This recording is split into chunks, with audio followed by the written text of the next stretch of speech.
Hey guys, welcome back to yet another interesting video of Quick Guide, and in this video I am going to show you how to blur some random objects into your image by using this SnapEdit application.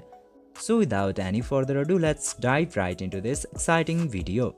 Now in order to do this, you just simply have to open this SnapEdit application at first. Then, after opening SnapEdit, you will get the option of Start Editing at the home page. Just simply tap into Start Editing, and after tapping into Start Editing, just simply select any of the image which you want to blur out. And now, after selecting the image, you just simply have to find out the editor option into here and tap into Editor. And now catchy part comes here.